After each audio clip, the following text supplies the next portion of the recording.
Yusuf Eko dan juga Pak Daniel Toko Tebing Tinggi, dan hadir bersama kami Bapak Dodi Tahir, anggota DPRD Provinsi Sumatera Utara, dan juga Pak Fitrius hadir bersama kami, dan Bapak Ibu sekalian yang saya hormati, saya muliakan orang-orang tua kami, seluruh pengurus BKM Masjid se-Kota Tebing Tinggi, yang mohon maaf tidak dapat saya sebutkan satu persatu. Alhamdulillah, Allah masih berikan kita umur, waktu, kesehatan, keringanan langkah, bisa kita berkumpul di rumah Allah, di Masjid Agung Kota Tebing Tinggi ini. Selawat dan salam kita sampaikan kepada Nabi besar kita, Nabi Muhammad SAW. Semoga kita mendapatkan syafaat dari baginda Rasulullah SAW di yaumil mahsyar. Bapak Ibu yang saya hormati, orang tua kami, tadi sampaikan Pak Umar bahwa BKM Kota Tebing Tinggi setiap bulan ada arisan 120 masjid yang ada di Kota Tebing Tinggi. Saya memang diundang, Pak Agus dan Pak Umar sudah dari yang pertama mengundang untuk bisa hadir. Mohon maaf, kesempatan ini baru bisa hadir, dan hadirnya ini pun mohon maaf sekali lagi untuk kami terlambat saya hadirnya karena kegiatan di Medan. Tak sampai selesai saya kejar kemari, ternyata Pak Asi juga saya terlambat, minta maaf saya. Tapi kaitan dengan masjid, pastilah kita semua menginginkan bagaimana hidup kita ini, umur yang diberikan Allah ini bisalah bermanfaat, apalagi bisa bermanfaat untuk umat dan rumah Allah. Bapak Ibu sekalian, orang tua kami, saya selalu menyampaikan dalam setiap pertemuan BKM. Pertama, kita umat Islam yang ada di Sumatera Utara, baik juga di Kota Tebing Tinggi, jumlahnya lebih banyak daripada saudara-saudara kita yang beragama lain. Mayoritas malah kita jumlahnya. Tapi kenapa lah pada saat membangun rumah ibadah masjid, hanya kita juga lah yang membuat kantong kotak-kotak di tengah jalan, membuat jaring-jaring di tengah jalan. Mohon maaf saya, Bapak Ibu orang tua kami, kita jumlahnya begitu banyak. Saudara-saudara kita yang lain tidak mayoritas, tapi tak memakai kotak di tengah jalan, terbangun rumah ibadah. Bahkan kadang kita pun terkejut, tiba-tiba udah terbangun besar saja sih. Ini salah satu juga yang perlu kita introspeksi kita sendiri. Apakah memang kita yang tidak mau, ataukah memang panitia pembangunan masjid yang tak mau berjalan, ataukah memang kita sendiri pun tak percaya dengan panitia pembangunan masjid? Kalau menurut saya, kitanya mungkin yang tak mau berjalan, atau kitanya pun kadang kurang informasi, kurang memberikan informasi kepada saudara-saudara kita yang lain. Itu pertama. Kedua, kita harapkan juga rumah ibadah, rumah Allah ini bisalah bukan hanya memakmurkan rumah Allah, tapi ke depan kita harus berpikir bagaimana dari rumah Allah, dari masjid kita bisa memakmurkan juga umat masyarakat di sekeliling masjid. Kalau bisa pun lebih luas lagi. Kami dalam kesempatan ini juga ingin menyampaikan bahwa pertama, kenapalah yayasan pembersih masjid itu didirikan. Mungkin sudah ada yang tahu ataupun yang belum, saya coba mengulangi. Pertama, kami mendirikan yayasan pembersih masjid ini, orang tua saya mendirikan awal di tahun 2000. 1 unit mobil, berjalan belum setahun kita tambahin 2 unit mobil lagi. Dan waktu itu pun belum mobil yang seperti ini, masih mobil biasa kita manfaatkan. Dan pertama kali pun didirikan, dimulai di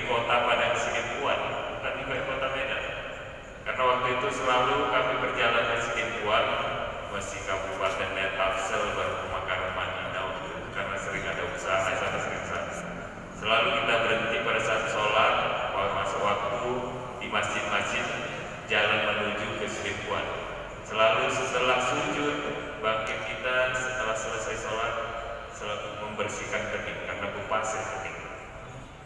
Kenapa? Karena tak semua masjid juga pada waktu itu yang mempunyai vacuum cleaner, sedotan karpet.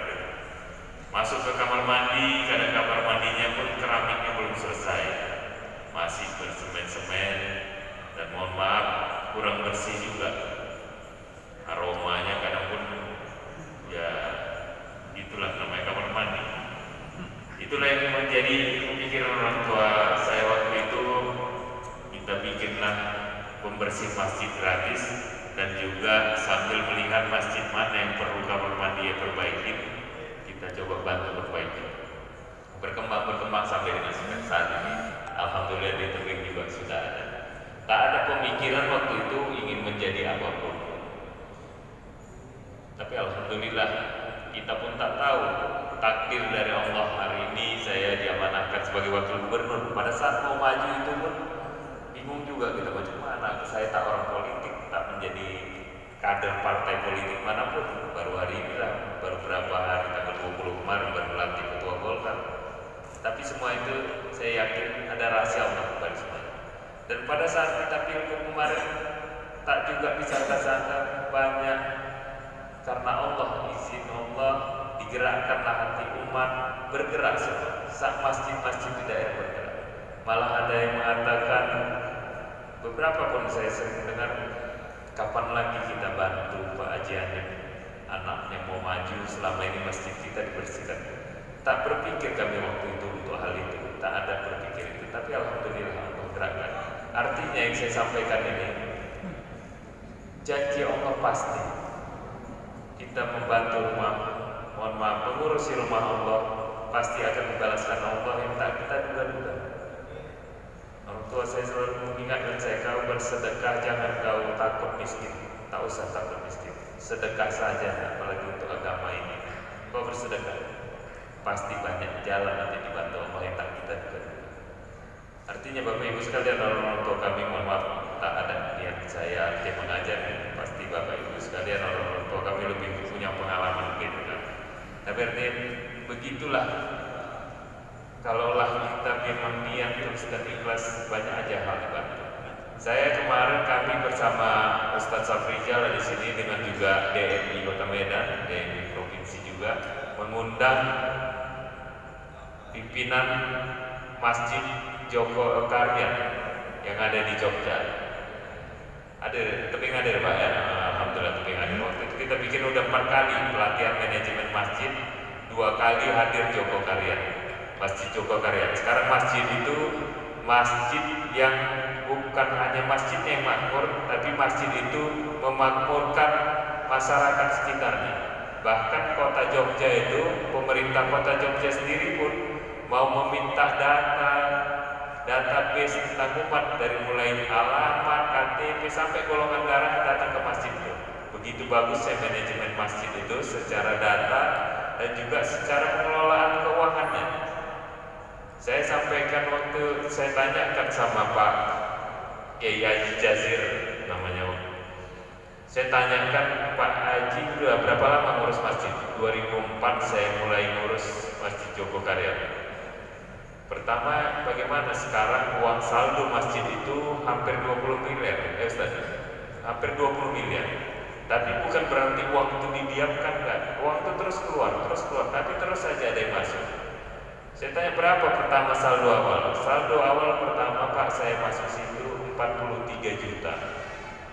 Sekarang sudah begitu besar ya. Itu masih dari PKM. Belum lagi uang parkiran. Uang parkir masjidnya itu 1 bulan bisa 50-an juta. Dia pakai kotak parkir, tak pakai tarif, suka hati, semua orang bisa sedekah. Tapi kunci pertamanya Bapak Ibu sekalian disampaikan, masuk akal kita juga.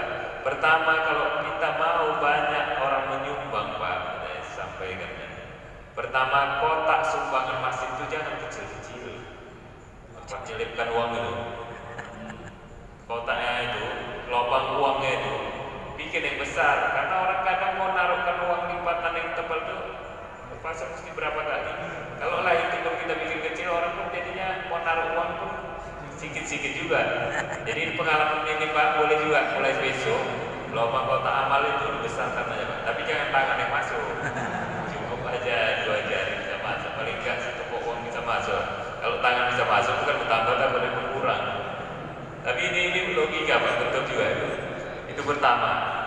Kedua juga bagaimana?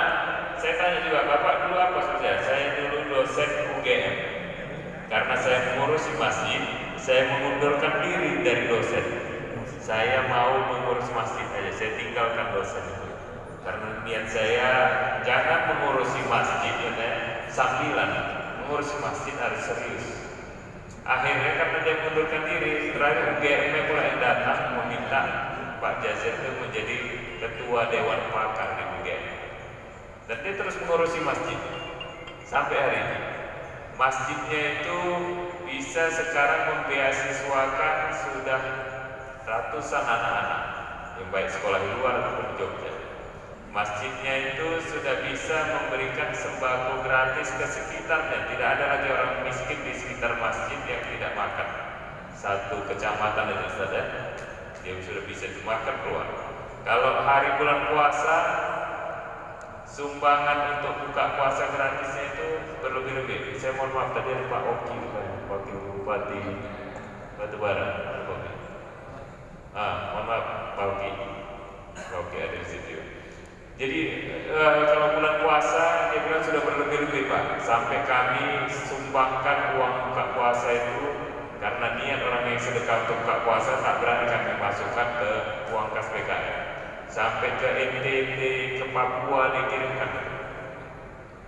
Dia punya juga penginapannya. Penginapannya itu kalau hari biasa ini 2 bulan ngantrinya. Kalau bulan puasa katanya bisa 1 tahun ngantrinya. Begitu banyak anak-anak di luar, pertama anak-anak pang gitu yang jarang mandi, kerabu-kerabu, main-main di pelataran masjid. Nggak dimarahin sama PKM.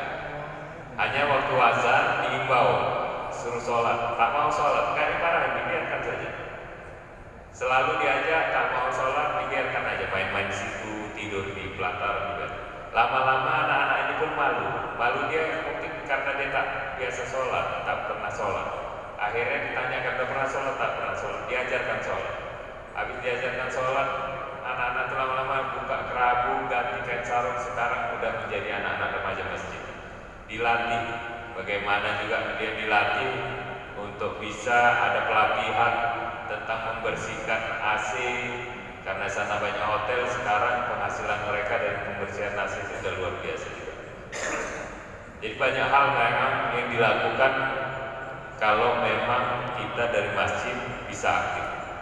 Mereka tak berpangku tangan kepada pemerintah, tapi memang keseriusan lah yang pertama Bapak Ibu sekalian.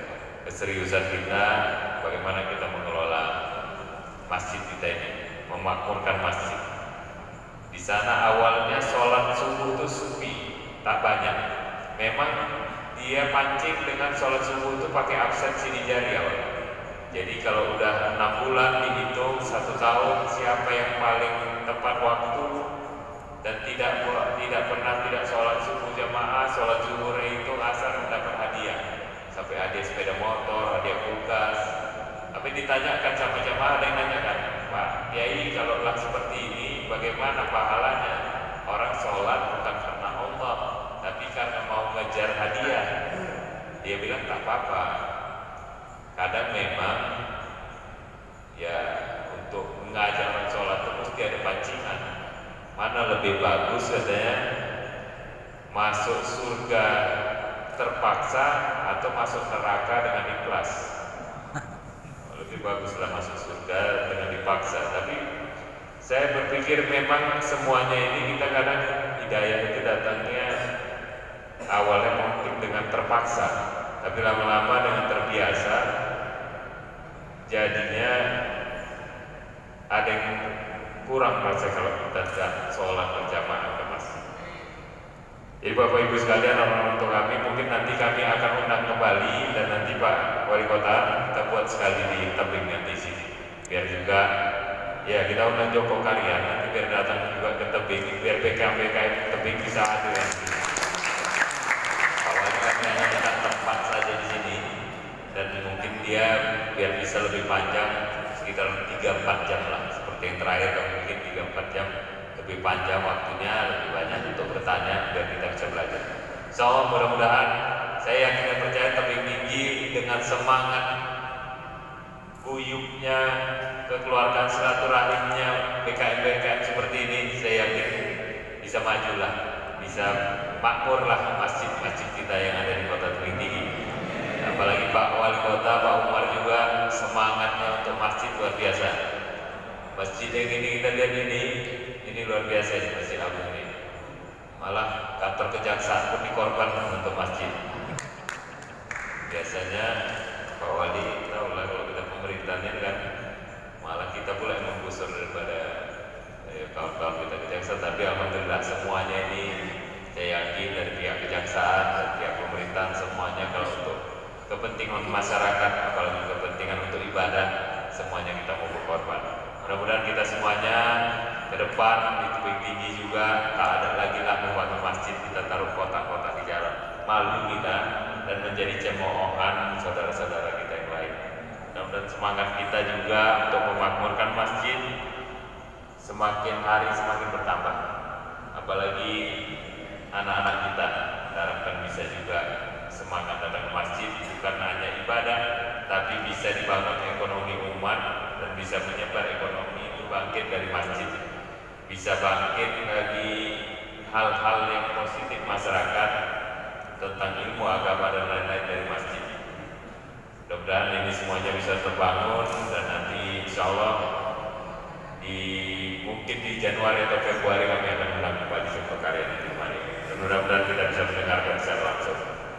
Kami kesempatan ini terima kasih sekali lagi orang tua kami, Bapak Ibu sekalian atas undangannya hari ini, dan ini menambah semangat dan menambah juga mungkin wawasan kami juga bagaimana untuk mengumpulkan BKM Medan.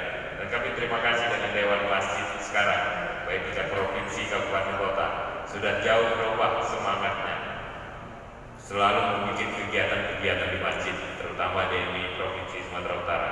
Mudah-mudahan banyak ormas-ormas Islam kita juga yang bisa juga berbuat hal yang sama untuk memakmurkan masjid-masjid kita. Terima kasih Bapak Ibu sekalian, orang tua kami, mohon maaf kalau ada kata-kata saya yang kurang berkenan di hati Bapak Ibu sekalian, mohon ampun saya kepada Allah Subhanahu wa taala. Wabillahi taufiq wal hidayah.